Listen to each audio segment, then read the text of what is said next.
রাজবাড়ীর পাংশায় ট্রাকের ধাক্কায় মোটরসাইকেল আরোহীর মৃত্যু। রাজবাড়ীর পাংশায় ট্রাক ও মোটরসাইকেলের সংঘর্ষে রবিউল ইসলাম রজব নামে এক মোটরসাইকেল আরোহী নিহত হয়েছেন।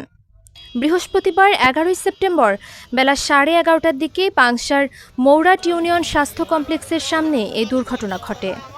নিহত রবিউল ইসলাম কালুখালী উপজেলার সাউরাইল ইউনিয়নের ঘাটুরা মোল্লাবাড়ি গ্রামের মৃত তোফাজ্জেল হোসেন মণ্ডলের ছেলে।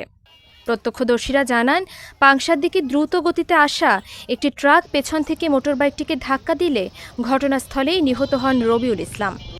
মৌরাটের এখানে ট্রাকের সাথে সংঘর্ষ করে, পিছন থেকে ধাক্কা দিয়ে, পিছনে সম্ভবত বাচ্চা একটা ছেলে ড্রাইভার, যার চেক অ্যান্ড ব্যালেন্স করার মতো অ্যাবিলিটি নাই।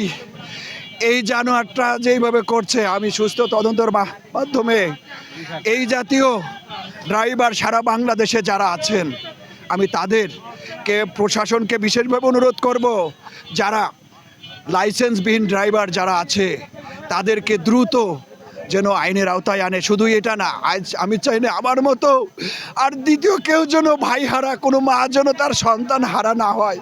স্থানীয়রা অভিযোগ করে বলেন, ট্রাক চালক মাদকাসক্ত অবস্থায় বেপরোয়া গতিতে গাড়ি চালাচ্ছিলেন।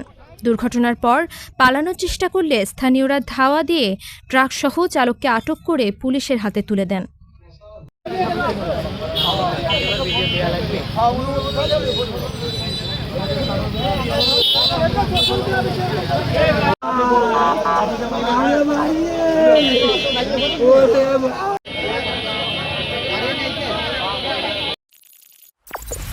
কালুখালী টুডে, শিকড়ের টানে মাতৃভূমির প্রাণে।